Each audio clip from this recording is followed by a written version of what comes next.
নমস্কার। আজকে আমি যে গল্পটি পাঠ করব তার নাম গনসার চিঠি। লিখেছেন লীলা মজুমদার। পাঠ করছি আমি, আগমনী সেন। ভাই সন্দেশ, অনেক দিন পর তোমায় চিঠি লিখছি। এর মধ্যে কত কি যে ঘটে গেল যদি জানতে। তোমার গায়ের লোম ভাই খাড়া হয়ে গেঞ্জিটা উঁচু হয়ে যেত, চোখ ঠিকরে বেরিয়ে আসতো, হাঁটুতে হাঁটুতে ঠকাঠক হয়ে পড়া পড়ে যেত। আজকাল আমি মামা বাড়ি থাকি। আমার মনে হয় ওরা কেউ ভালো লোক নন। ওদের মধ্যে মাস্টার মশাই তো আবার ম্যাজিক জানেন। আমি ম্যাজিক দেখিনি, কিন্তু মনাদা বলেছে ওর স্কুলে বছরের প্রথম প্রথম মেলাই ছেলেপুলে থাকে, আর বছরের শেষের দিকে গুটি কয় টিম টিম করে। এদিকে মাস্টার মশাইয়ের ছাগলের ব্যবসা দিন দিন বেড়েই চলেছে। এ কিন্তু বাবা সুবিধের কথা নয়। ছেলেগুলো যায় কোথা? মাস্টার মশাইয়ের চেহারাটাও ভাই কি রকম যেন, সরু ঠ্যাং, প্যান্টুলুন। উনি কখনো ধোপার বাড়ি দেন না। সাদা কালো চৌকো কাটা কোট পরছেন তো পরছেনই, আবার চুলগুলো সামনের দিকে খুদে খুদে আর পেছন দিকে লম্বা মতন। পাশের গোঁফ ঝুলো ঝুলো। ওর জুতোগুলো কে জানে বাবা কিসের চামড়ায়, কিসের তেলে ডুবিয়ে, কিসের লোম দিয়ে সেলাই করা। বাবা গো মা গো, ইচ্ছে করে ওর স্কুলে যেতে। মানুষ চোখে দেখেছি। প্রথম সপ্তাহে ঘরের ভেতর 7টা ছেলে মানকে স্বচক্ষে দেখেছে। প্রথম সপ্তাহে ঘরের ভেতর 7টা ছেলে পেন্সিল চিবোচ্ছে, আর ঘরের বাইরে 2টো ছাগল নোটে চিবুচ্ছে। মাস্টারমশাই গান নাচাচ্ছেন। পরের সপ্তাহে মানকে আবার দেখেছে। ঘরের ভেতর 6টা ছেলে পেন্সিল চিবুচ্ছে, আর ঘরের বাইরে 3টে ছাগল নোটে চিবুচ্ছে। মাস্টারমশাই জিভ দিয়ে দাঁতের ফোকর থেকে পানের কুচি বার করছেন। আবার তার পরের সপ্তাহে হয়তো দেখবে ঘরের ভেতর 5টা ছেলে পেন্সিল চিবোচ্ছে, আর বাইরে 4টে ছাগল নোটে চিবুচ্ছে। মাস্টারমশাই সেফটি পিন দিয়ে কান চুল করছেন। শেষটা হয়তো ঘরের দরজায় তালা মারা থাকবে, আর ঘরের বাইরে 9টা ছেলে নোটে চিবিয়ে দিন কাটাবে। মাস্টারমশাই খাঁড়ায় শান দেবেন। তাছাড়া সেই যে বিভু আরশোলা পুষত, একবার গুবরে পোকাও খেয়েছিল। সে বলেছে সে দেখেছে মাস্টার মশাইয়ের বাক্সে হলদেটে তুলোজ কাগজে লাল দিয়ে লেখা খাতা আছে। সে লাল কালিও হতে পারে, আবার অন্য কিছুও হতে পারে। ওর লেবুর গাছে মাকড়সারা কেন জানি না জাল বোনে না। পেঁপে গাছে সেই গোলচোখ চকচক জন্তু নেই, দেয়ালে টিকটিকি নেই। একটা হতে পারে মাস্টার মশাইয়ের বোকা গিন্নি মোটা বাঁশের ডগায় ঝাঁটা বেঁধে দিন রাত ওত পেতে থাকেন, কিন্তু কিছুই বলা যায় না। মান তো ও বাড়ি মোটে যেতে চায় না। মেজেও ও বাড়ির ছায়া মারায় না।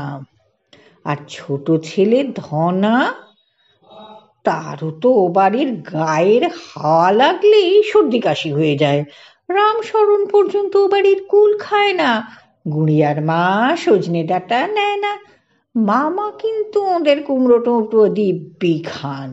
আর বড় মামা তো ওরই দাদা, ওর একই ধাত। ওরা চমৎকার গল্প বলতে পারেন, কিন্তু ভূত কি ম্যাজিক কি মন্তর পড়া এসব একেবারে বিশ্বাস করেন না। কে জানে, কোনোদিন হয়তো কানে ধরে ওই স্কুলেই আমাকে ভর্তি করে দেবেন, আর শেষে কিনা সারা জীবন ব্যা ব্যা করে নোটে চিবোবো। স্কুল থেকে ফিরতে দেরি দেখে বড় মামা হয়তো চটি পায়েই খোঁজ নিয়ে গিয়ে দেখবেন পথের ওপর শিঙে শান দিচ্ছি, কেউ কেউ ফোঁত ফোঁত। কান্না পেয়ে গেল ভাই। একদিনে তোমায় লিখছি ভাই, আর হয়তো লেখা হবে না।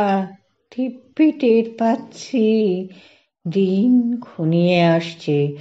বড় মামা যখন তখন আমার দিকে তাকিয়ে গোঁফের পাকে বিশ্রী ফ্যাচর ফ্যাচর হাসেন। বুঝছি গতিক ভালো নয়।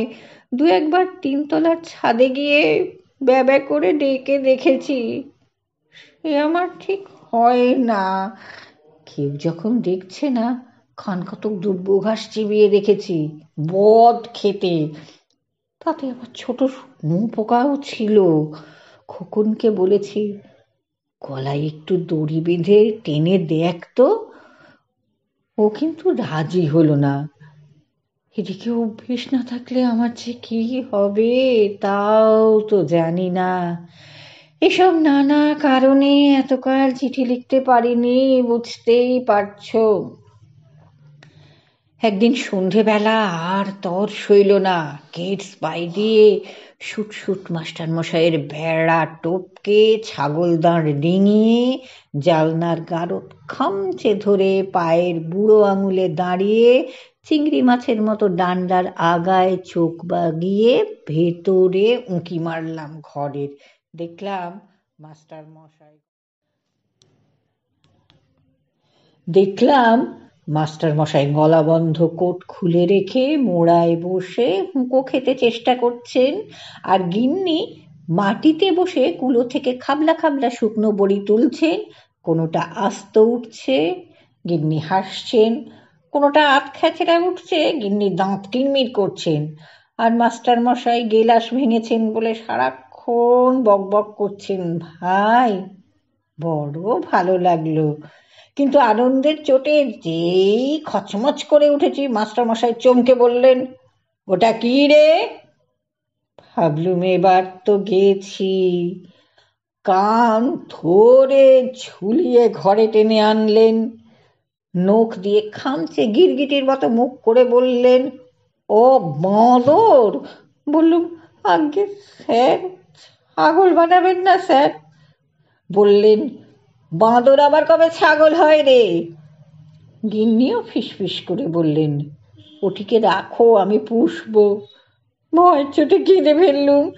গিন্নি মাথায় হাত বুলিয়ে শিং আছে কিনা দেখে বললেন, তোমার মতন আমার একটি খোকা ছিল। জিজ্ঞাস করলুম, তার কি হলো? বললেন, এখন তার দাড়ি গজিয়েছে। বলে বড় বড় বাতাসা খেতে দিলেন। তারপর বাড়ি চলে এলাম। জিজ্ঞেস করতে সাহস হলো না দাড়ির সঙ্গে খুরও গজিয়েছিল কিনা। স্কুলের কথা এখনো কিছু ঠিক হয়নি ভাই। এই ফাঁকে তোমাকে চিঠি লিখেছি। এ চিঠির আর উত্তর দিও না। দেখা করতে চাও?